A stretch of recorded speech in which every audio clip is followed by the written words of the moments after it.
어린 시절에 저는 저희 친가가 뭐 독실한 불교라고 이제 할 수 있는지 모르겠지만 저희 친할머니는 이제 불교 신자이셨기 때문에 할머니의 영향으로 절에 가본 기억이 있습니다.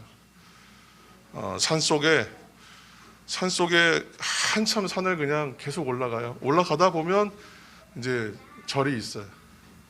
지금은 이제 도심에 가까운 곳에 불교 사찰들이 존재하지만 일반적으로 불교는 그래서 산속의 종교라고 인식되었습니다. 실제로 사찰들이 산속에 많이 있고 불교에서 이제 도를 이제 연마하는 일종의 성불을 하기 위해서는 속세로부터 멀리 떨어진 장소가 자신들의 수련과 그 수련 수행하기 위해서는 유리했기 때문이죠. 반면에 이제 기독교 신앙은 그와 정반대에 가깝습니다. 물론 이제 한 흐름 안에서는 수도원 영성이나 또는 사막 이제 교부들이라 해서 교부 시대의 영성을 그렇게 추구하던 교부들도 시대들도 있었지만 대체로는 현실의 삶 속에 세상 속에 가까이 들어가 있습니다. 교회가요. 왜 그러냐?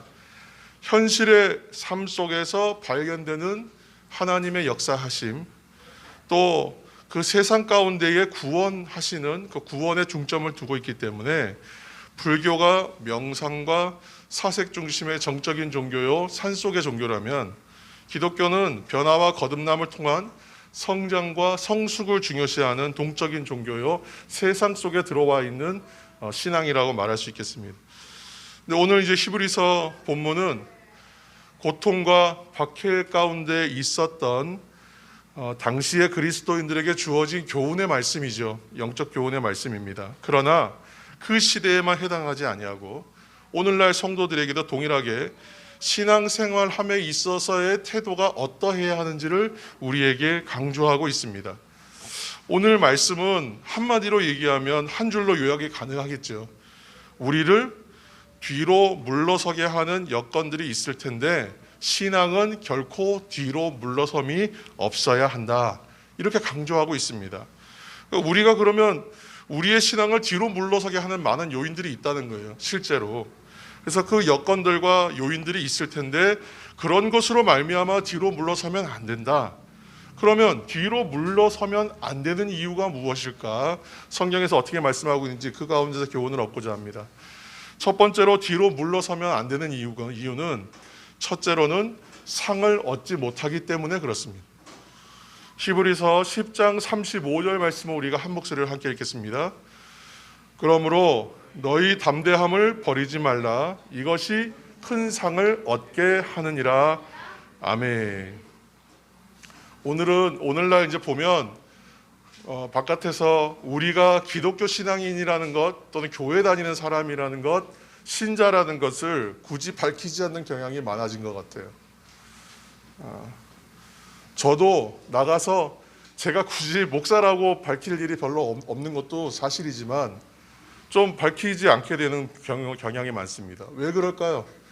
세상의 시선이 부담되기 때문에 그래요. 사람들이 불편해하는 것을 느낍니다. 어느 때보다 더 심해진 것 같아요. 또한 신앙적 신념을 지키려다 보면 부딪히는 경우도 많이 생기죠. 그렇다면 히브리서가 말하는 이 당신은 어떠했을까요? 우리가 오늘 읽은 본문 바로 위쪽에 있는 33절, 34절 말씀입니다. 제가 읽겠습니다. 혹은 비방과 환난으로서 사람에게 구경거리가 되고 혹은 이런 형편에 있는 자들과 사귀는 자가 되었으니 너희가 갇힌 자를 동정하고 너희 소유를 빼앗기는 것도 기쁘게 당하는 것은 더 낮고 영구한 소유가 있는 줄 알미라. 아멘. 33절, 34절 말씀을 여러분 눈으로 한번 잘 보시기 바랍니다. 이 말씀을 보니까 당시 기독교인들의 형편이 어떠했는지를 좀 짐작할 수 있습니다. 예수를 믿는다는 이유 하나만으로 차가운 시선을 받아요. 오늘도 우리를 바라보는 시선이 그리 편하지 않다는 것을 인식은 하지만 그렇다고 해서 예수 믿는다고 해서 끌고 간다거나 우리에게 위해를 가한다거나 또는 재산을 빼앗는다거나 생명을 빼앗는다거나 이런 일은 있지는 않습니다. 그러나 그 시절에는 어땠냐면 차가운 시선을 받을 뿐만이 아니라 몸이 구속을 받는 감옥에 갇히기도 하고 재산을 빼앗기기도 하고 더 심하게는 생명을 빼앗기는 일조차 있었다는 것을 짐작할 수 있어요. 그런데 말씀의 결론은 뭐냐면 그런 일들이 있지만 그럼에도 불구하고 담대함을 잃지 말라. 달리 말하면 믿음을 포기하지 말라. 왜 그렇다고요? 그렇게 되면 상을 얻을 수가 없기 때문에 그렇다는 거예요. 오늘 35절의 말씀은 그 시브리서 유명한 시브리서 11장 6절의 믿음에 대한 이야기와 의미가 거의 동일합니다. 히브리서 11장 6절 말씀을 화면과 성경을 참조하셔서 함께 읽겠습니다. 믿음이 없이는 하나님을 기쁘시게 하지 못하나니 하나님께 나아가는 자는 반드시 그가 계신 것과 또한 그가 자기를 찾는 자들에게 상 주시는 이심을 믿어야 할지니라. 아멘. 그러므로 오늘 본문 35절과 11장 6절 말씀을 한번 연결해 보면 그렇게 말할 수 있죠. 담대한 믿음으로 하나님을 찾고 하나님께 나아가기를 힘쓰는 사람들에게는 무엇이 있다고요? 상이 있다. 강조할 때는 큰 상이 있다. 더 큰 상이 있다고 강조해요. 그러면 이때 말하는 믿음은 무엇일까? 우리가 이제 믿음에 대해서 여러 정의를 내렸습니다만 우리가 지금 새벽에 욥기를 읽고 있죠. 고난받는 욥 앞에 친구들과 함께 이야기한 장면들을 우리가 읽어가고 있는데 좀 답답해 보입니다. 욥 앞에 있는 친구들의 이야기는 천편일률적이에요. 거의 같은 시각에서 대동소이합니다. 이른바 인과응보, 인과율의 법칙, 원인과 결과. 모든 결과는 원인이 있다. 원인이 있으므로 결과가 있다는 얘기예요. 이 법칙에서 벗어나지 못해요. 그러니까 지금 욥이 당하는 고난의 이유는 죄 때문이다. 무엇인지 알 수는 없더라도 어쨌건 죄 때문이다. 그렇게 얘기하는 거죠. 그러므로 지금 그 원칙을 고수하고 있는데 그렇지만 믿음이라는 것은 그것을 뛰어넘죠. 세상이 말하는 보상의 원리 또는 인과율의 법칙을 뛰어넘는 방법이 하나님이 도입하신 이 믿음이라고 하는 방법입니다. 그러니까 이 믿음이란 얘기는 믿음이라는 것이 존재한다는 것은 하나님이 개입하신다는 것을 의미해요. 인간의 삶은 어떻게 하든지 간에 결국은 멸망으로 갈 수밖에 없는 인생이에요. 그런데 하나님께서 그 운명대로 가지 않도록 놔두지 아니하신다. 그리고 하나님께서 개입하신다. 그것을 말하는 겁니다. 그래서 하나님은 분명한 목적을 가지고 계시고 또 우리가 하나님의 목적에 모두가 항복하고 순종하기를 원하신다. 그것이 바로 믿음의 다른 정의입니다.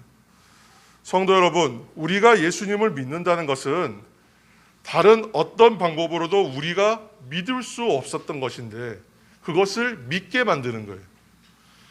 우리가 예수님을 믿는다는 것은 다른 어떤 방법으로도 믿게 할 수 없었던 것을 믿게 된 거예요. 말이 어렵습니까? 달리 말하면 이 말이 하나님이 간섭하셨다는 얘기예요.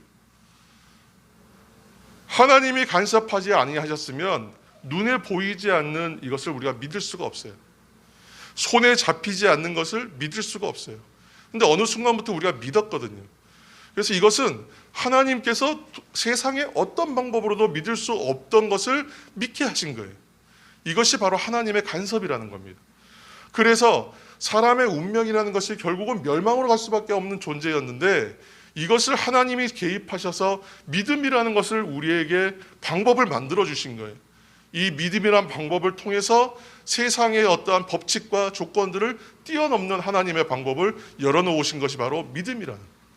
그래서 믿음이 우리에게 선물이라고 말하는 것입니다. 인생에 성도들의 인생이나 세상 사람 동일하게 인생에는 시험과 고난이 있습니다. 그런데 그러한 것들을 무엇으로 이기라고 말하냐면 이 믿음으로 이기라는 거예요. 하나님의 개입하심을 인정하고 거기에 항복하고 하나님의 목적에 순종하는 것으로 이겨내라는 거예요. 그러면 어떻게 해요? 큰 상이 있다. 뭐 이 상은 무슨 상인가? 첫 번째로 이 상은요, 하나님이 주시는 상이에요. 성경대로 말하면 지난 월요일에 어떤 일이 있었냐면 아카데미 시상식이 있었어요. 95회 아카데미 시상식. 제가 찾아봤습니다. TV를 우연히 틀었는데 그 동시 번역, 동시 통역을 하면서 아카데미 시상식을 보여주더라고요. 우연히 봤어요. 근데 보다 보니까 아주 감동스러운 장면들이 있었습니다. 아카데미 시상식 하면 이것은 아주 권위 있는 영화 시상식이잖아요. 가장 유명한 영화 시상식이기도 하죠. 근데 이번 아카데미에서는 예상을 깨고 Everything, Everywhere, All at Once, 꽤 긴 제목인데 이 영화 제목을 가지고 있는 Everything, Everywhere, All at Once라고 하는 영화가 무려 아카데미상 7개 부분을 휩쓸었습니다. 되게 놀라운 수상이었어요. 왜냐하면 이 영화를 주연한 여자 주인공은 우리 이름식으로는 양자경이라고 잘 아는, 제가 중학교 시절에 홍콩 영화가 아주 그냥 엄청나게 유행했는데 그때 예스 마담 시리즈가 있었거든요. 근데 그 영화 주인공이 양자경이었어요. 우리는 너무 잘 아는 배우입니다. 그렇지만은 그래봤자 주류 영화계에서는 변방에 있는 동양인일 뿐이에요.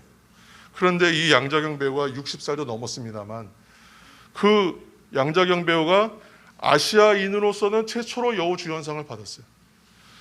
유색인종, 백인이 아닌 유색인종으로서는 2번째 수상이래요. 굉장히 놀랍죠.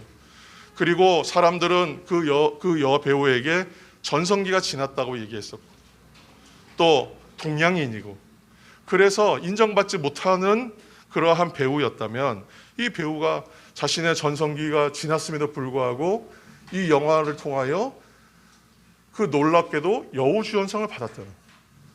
그러면 나무 조연상은 또 누구냐 하면 베트남 난민 출신인 콴이라고 하는, 우리 어렸을 때 구니스 뭐 인디아나 존스 이런 데 아역으로 출연했던 배우, 너무 반갑더라고요. 깜짝 놀랐어요. 그렇게 해서 어렵게 배우 커리어를 이어오다가 이 영화를 통해서 놀랍게도 나무 조연상을 받습니다. TV에서 그 수상 소감들을 제가 다 일일이 소개하기는 어렵지만 그들의 인생들이 어떠했고 그들의 영화인으로서의 삶과 인생의 삶이 좀 고달프고 순탄하지만은 않았다는 것을 보면서 그들의 말 가운데서 큰 감동을 받았어요. 본인들도 감동이 있고 그 수상 소감을 본 저도 잘 알지 못함에도 불구하고 감동이 있었어요. 그러나 성도들이 지금 받는다고 하는 상은 하나님이 주시는 상이죠. 세상의 상들은 아무리 감동 있고 아무리 권위가 있고 그것이 세상에서 가치 있는 상이라고 할지라도 결국은 지나가는 상입니다. 그러나 하나님께서 주시는 상은 세상의 어떤 상과도 비교할 수 없는 최고의 상이라는 거예요. 담대한 용기와 인내로 자신의 믿음을 지킨 사람들에게만 주어지는 상, 그것이 바로 하나님이 주시는 상이라는 거예요. 이 상을 받는 사람들 앞에는요, 천군 천사가 부르는 승리의 찬송 가운데에 하나님께서 그 마지막 날에 우리에게 상을 베풀어 주십니다. 이것이 저는 얼마나 큰 영광일지 상상이 안 돼요. 2번째로 그 상의 특징은 뭐냐면 하나님이 주시는 상이면서 동시에 영원한 상이라는 거예요. 방금 말씀드렸지만 세상의 모든 상들은 큰 감동이 있어야 받을 때는, 그렇지만 지나고 나면 의미가 서서히 퇴색돼요. 그리고 어떤 사람들은 기억하겠지만 대체로 기억하지 못하는 그러한 상입니다. 그렇지만 이 땅의 모든 상이 그러함에도 불구하고 하나님이 주시는 상은 영원한 가치와 영광이 있다는 거예요. 이처럼 하나님이 주시는 영원한 상이 어떤 사람들이요? 담대함으로 믿음을 지킨 사람들에게는 보장되어 있고 준비되어 있다는 거예요. 우리가 그래서 뒤로 물러서면 안 되는 이유, 2번째 이유는 인내함으로 약속을 받아야 하기 때문입니다. 36절 말씀을 함께 읽겠습니다. 히브리서 10장 36절. 너희에게 인내가 필요함은 너희가 하나님의 뜻을 행한 후에 약속하신 것을 받기 위함이라. 아멘. 첫 번째는 하나님의 상을 받기 위해서 담대하고 뒤로 물러섬이 없어야 된다고. 2번째는 우리에게 약속하신 것을 받기 위하여 무엇이 필요하다고 얘기하냐면 인내가 필요하다고 얘기해요. 인내는 인생을 살아가는 사람들에게나 특별히 그리스도인들에게 지녀야 할 소중한 덕목이라고 할 수 있습니다. 제가 오늘은 좀 다른 이야기를 많이 하게 되는데 남극에 사는 펭귄이 있어요. 황제 펭귄이라고. 황제 펭귄이라고 불리는 이유는 펭귄 중에 가장 몸집이 크기 때문에 황제 펭귄이라고 불려요. 그런데 우리가 보통 기억하는 펭귄의 모습이 황제 펭귄의 모습일 겁니다. 그런데 이 펭귄은 얼마나 키가 크냐면 몸이 성체가 되면 크게는 120cm까지 큰데요. 굉장히 크죠. 그리고 몸무게가 20kg에서 한 45kg 정도. 그렇게 큰 개체입니다. 별명이 남극의 신사예요. 다큐멘터리를 통해서 황제 펭귄의 삶을 이제 보여준 적이 있었는데 저 봤던 기억 중에서 가장 기억에 남는 한 장면이 있어요. 그 뭐냐 하면 암컷이 알을 낳아요. 그렇죠? 그런데 그 알을 품는 건 수컷이 품어요. 되게 신기하더라고요. 그런데 수컷이 이 알을 품는데 이 알을 자기의 발 위에다 이렇게 올려놓고 이렇게 품고 있는 거예요. 왜냐하면 바닥에 떨어뜨리면 어떻게 되겠습니까? 남극의 평균 혹한기에는 마이너스 50도에서 60도랍니다. 그러면 영하 50도, 60도 되는 땅바닥에 알을 내려놓으면 수십 초만 내려놓으면 그 알은 부화하지 못한다. 그렇기 때문에 이 수컷이 그 알을 품고 짧게는 2개월에서 길게는 4개월을 품고 있어요. 그래서 펭귄들은 자기가 한번 먹었던 음식을 소화시켰다가 그것을 다시 끄집어내서 삼키는 방식으로 버틴다고 해요. 먹이 활동도 안 하고 그저 물고 있는 거예요. 그냥 알을 품고 있는 거예요. 그리고 이 새끼가 처음에 깨어나면 자기가 가지고 있었던 것 중에 일부를 남겼다가 그것을 먹여야 되기 때문에 그 자기가 먹지 않는다는 거예요. 그러니까 정말로 이거는 뭐 상상이 안 되는 인내의 한계까지 가는 일이 아닐까 생각해요. 사람의 인내는 이 펭귄의 알을 품는 거에 비하면 너무나 나약해 보일 정도로 숭고해 보이기까지 합니다. 그렇다면 이 모습을 생각하시면서 인내라는 주제를 놓고 우리를 한번 생각해 보는 거예요. 우리의 신앙생활은 어떠하고 성도로서 나는 어떠한가? 요즘에 수술할 때 여러분 마취하잖아요. 통증을 줄여주기 위해서. 그런데 만약에 마취하거나 진통제 같은 것이 없다면 어떻게 그 고통을 참아야 되겠습니까? 우리가 영화나 드라마 이렇게 보면 특히 아이를 낳는 산모가 통증할 때 보통 뭐 입에다가 뭘 물던가 아니면 또 방법이 뭐가 있을까요? 손에 뭘 잡아야 되는. 그래서 남편 머리를 잡기도 하고 그런 장면들 우리가 많이 보는데 그렇다면 우리가 인내하고 고통을 참아내기 위해서는 손에 무엇을 꼭 잡아야 되는 거예요. 우리는 그러면 성도들은 무엇을 붙잡아야 되겠습니까? 상징적 의미이기도 하지만 결국은 성도들이 고난과 아픔을 인내할 때 붙잡을 것은 오직 하나밖에 없어요. 그것이 바로 십자가입니다. 예수 그리스도의 십자가를 붙잡아야 돼요. 예수님 지신 십자가에는 세상이 천대하고 멸시하였던 것과 억울함과 아픔과 고통과 원망이 그 모두 담겨 있습니다. 그래서 예수 그리스도께서 지신 십자가 붙들면 우리의 무거웠던 인생의 짐은 가벼워져요. 아프고 괴롭고 원망스럽고 고통스러웠던 일들은 감내가 되기 시작해요. 성도 여러분, 오늘 이 시간 도전합니다. 그렇게 십자가를 붙드시기를 축복합니다. 십자가를 붙들 때에 우리도 인내할 수 있어요. 포기하고 싶을 때, 낙심될 때, 무기력할 때 여러분 십자가 붙드시기를 바랍니다. 우리에게 평화와 위로와 소망과 승리가 반드시 임한다는 것을 여러분 기억하시면서 십자가를 붙드실 때에 그러한 놀라운 하나님의 위로하심이 임하는 것을 체험하시기를 또한 축복합니다. 성도 여러분, 이처럼 인내할 때에 약속을 반드시 성취하게 된다는 것을 기억하시기 바랍니다. 그래서 성도의 인내는 소망과 구원을 이루게 되는 거예요. 우리가 그래서 뒤로 물러서면 안 되는 이유 마지막 세 번째입니다. 마지막으로 뒤로 물러서지 않고 그렇다면 어떻게 해야 될까요? 앞으로 나아가야 됩니다. 자, 한번 따라해 볼까요? 앞으로 나아가시기를. 예, 좌우의 분들 보시면서 앞으로 더 나아가시기를 축복합니다. 예, 아멘. 10장 38절 말씀 함께 읽겠습니다. 나의 의인은 믿음으로 말미암아 살리라.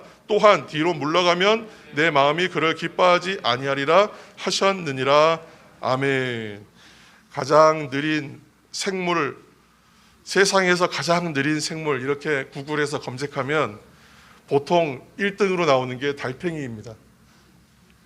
달팽이는 이렇게 달팽이 집을 가지고 있는 달팽이를 정원달팽이라고 부르더라고요. 달팽이가 1등인데 1초에 한 1cm에서 1.33cm 정도 움직인대요. 그러면 1분 움직이면 한 60에서 70cm 움직이고 1시간 동안 열심히 쉬지 않고 가면 47m 간답니다. 굉장히 많이 가는 것 같아요. 달팽이가 나는 그보다 더 못 갈 줄 알았더니 생각보다 많이 움직입니다. 그런데 우리가 보기에는 너무 우습죠. 그렇지만 달팽이는 그 거리를 가기 위해서 1시간에 50m 채 안 되는 거리를 가기 위해서 사력을 다해요. 온 몸과 온 힘을 다하여 움직여요. 성도 여러분, 신앙의 생활은 마치 달팽이가 50m 가기 위해서 1시간 사력하는 것처럼 때로는 별 볼 일 없어 보이고 이게 뭔가 싶을 만큼 그런 한가한 시간들이 우리에게 있습니다. 신앙생활이 감동과 감격이 넘치면 참 좋을 텐데, 늘 그렇게 충만하면 좋을 텐데 그 시간들보다는 그렇지 않은 시간이 더 많은 것 같아요. 그래서 신앙생활할 때 여러분 질문해야 된다고 말씀드리는 거예요. 신앙생활에는 본질적인 질문이 항상 필요합니다. 왜 하나님 이러한 일들이 있습니까? 매우 더디고 답답합니다. 이러한 시간과 과정이 우리에게 어떤 의미가 있습니까? 이 과정들이 왜 필요한 것입니까? 하나님 이것은 무엇입니까? 하는 질문이 필요한 거예요. 이러한 과정들을 걸어가고 있는데 도무지 이해도 안 되고 납득도 안 되고 받아들이기도 힘들고 인내하기도 힘든데 여러분 질문하지 않고 그 답을 받지 않으면 우리가 어떻게 신앙생활 유지할 수 있겠습니까? 무엇이 잘 되었는지, 무엇이 잘못되었는지 그것도 너무 궁금하잖아요. 질문하며 확인하지 않는 사람들은 체념하고 포기하기가 쉽습니다. 그래서 신앙생활에서 낙심되고 신앙생활에서 낙오하시는 분들, 그래서 나중에 상담하고 권면해 보면 대부분 뭐냐면 질문이 없어요. 그래서 무언가를 받고 누릴 때는 너무 좋고요. 그렇지 않을 때는 아무 감동이 없는 거예요. 그래서 항상 자극이 필요해요.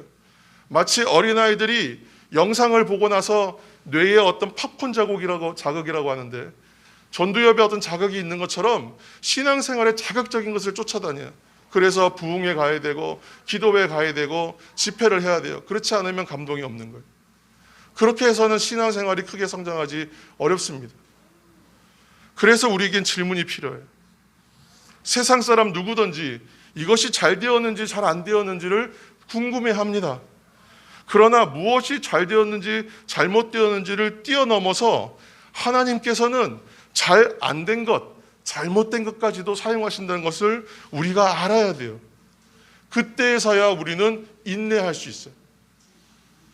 하나님은 세상에서 말하는 잘된 것만 쓰시는 것이 아니라 잘 안 된 것 같고 아무것도 안 된 것 같은 것까지도 하나님께서 사용하신다. 그 사실을 우리가 이해하지 못하면 인내하기가 어렵다는 거예요. 그래서 하나님께서 세상의 가치와 세상에서 바라보는 어떤 조건들과 여건들을 뛰어넘는 믿음을 우리에게 주시는 거예요. 믿음은 그래서 그 모든 것을 통달하고 이해할 수 있게 하시는 하나님의 놀라운 신비요 방법입니다. 우리가 뒤로 물러가거나 포기하지 않고 나아갈 수 있게 하는 것이 바로 믿음입니다. 머물러 있지 않고 계속해서 더 나아갈 수가 있습니다. 아무런 일이 일어나지 않아도, 아무런 어떠한 감동이 없어도, 눈에 보이는 성과가 없어도 믿음의 사람들은 마치 달팽이가 1시간 동안 47m 가는 그 애씀과 같이 성도들은 계속 나아감이 있어요. 계속하여 진보하게 됩니다. 그리고 나서 어떻게 될까요? 결국은 목적지에 도착해요. 이것은 하나님께서 정하신, 하나님께서 약속하신 하나님의 방법입니다. 히브리서 10장 38절 후반부 말씀만 다시 한번 읽겠습니다. 히브리서 10장 38절의 후반부입니다. 뒤로 물러가면 내 마음이 그를 기뻐하지 아니하리라 하셨느니라. 아멘. 율법적으로 받아들이지 않고 하나님이 기뻐하지 않는다니까 난 뒤로 물러나면 안 되겠구나, 그것이 아니라 하나님께서 믿음을 주셔서 믿음의 사람들로 세우신 사람들은 뒤로 물러날 이유가 없고 물러섬이 없다는 거예요. 말씀 한 절 더 읽겠습니다. 제가 가장 좋아하는 말씀, 로마서 8장 28절입니다. 우리가 알거니와 하나님을 사랑하는 자 곧 그의 뜻대로 부르심을 입은 자들에게는 모든 것이 합력하여 선을 이루느니라. 아멘. 이스라엘을 생각해 보십시오. 이스라엘은 광야에서 뒤로 물러나려고 했죠. 애굽에서의 삶이 더 영광의 삶이고 좋았던 삶이라고 여겨서 애굽으로 돌아가려고 했어요. 제자들은 예수님과 변화산을 올라가서 변화산에 놀라운 체험을 하면서 그곳이 좋으니까 거기에 머무르자고 얘기했어요. 그럴 수가 없는 거예요. 당연히 죄되었던 이전의 삶으로 갈 수는 더더군다나 없고 이스라엘이 가자고 했던 것처럼 애굽으로 돌아갈 수도 없습니다. 성도의 삶은 뒤로 물러남이 없는 삶이기 때문에 그래요. 멈출 수도 없어요. 머물러 있을 수도 없습니다. 이곳이 좋사오니 하나님 여기에 머뭅시다, 주님 여기에서 초막셋을 짓고 함께 살자고 얘기할 수 없는 거예요. 성도의 믿음의 삶은 눈에 보이지 않지만 매일 자라가고 매일 진보하고 있습니다. 매일 하나님의 나라의 임재와 임박을 느끼면서 가까이 다가가는 삶이기 때문에 그렇습니다. 하나님은 그 사랑하는 자, 믿음을 주신 성도들의 삶을 모든 것을 합력하여 선이 되게 하시는 하나님. 우리의 눈에는 오늘은 실패한 것 같고 오늘은 자빠진 것 같고 오늘은 다 망한 것 같지만 그러나 그 삶까지도 하나님께서는 합력하여 선이 되게 하끔 하나님께서 인도하고 계신다. 이 사실을 기억하고 이 사실을 나의 신앙의 방법으로 삼는 사람들이 바로 믿음의 성도의 삶인 것입니다. 뒤로 돌아보지 않고 뒤로 돌아가지 않는 삶, 그것이 바로 신앙생활입니다. 성도 여러분, 앞으로 더 나아가시기를 축복합니다. 영광의 자리에 결국 들어가는 저와 여러분이 되고 성도와 교회가 되시기를 이 시간 예수님의 이름으로 축복합니다. 기도하시겠습니다. 하나님 감사합니다. 우리가 상을 얻지 못하든지 우리는 어떠한 조건 속에서도 담대함 버리지 않고 나아가게 하여 주옵소서. 하나님께서 세상의 어떠한 조건들도 이길 수 있도록 믿음이라는 것을 우리에게 허락하여 주셨는데 믿음의 사람으로서 이 땅을 살아가는 우리들은 상을 얻든지 못하든지 담대함을 버리지 아니하고 뒤로 물러가지 아니하고 앞으로 나아가는 자 되는 줄로 믿습니다. 마치 달팽이가 그 눈에 보이지 않는 작은 진보를 이루기 위하여 온몸에 힘을 다 쓰고 있는 것처럼 우리들도 인내하면서 믿음이 있는 사람으로서 믿음의 사람으로서 하나님을 기쁘시게 하기 위하여 하나님께서 상 주시는 것을 믿음으로 더 나아가는 삶을 살게 도와주시옵소서. 오늘은 이기지 못한 것 같습니다. 오늘은 실패한 것 같습니다. 그러나 포기하지 않고 낙심하지 않고 믿음으로 나아갈 때 우리가 결국 목적지에 도달해 있는 어느 날을 만나게 될 줄로 믿습니다. 그 약속을 따라 그것을 소망으로 삼아 늘 앞으로 나아가고 전진하는 신앙의 사람들이 다 되도록 우리를 주장하여 주옵소서. 인내하기 힘들 때 십자가 붙들고 승리하게 도와주시옵소서. 예수님의 이름으로 기도합니다. 아멘.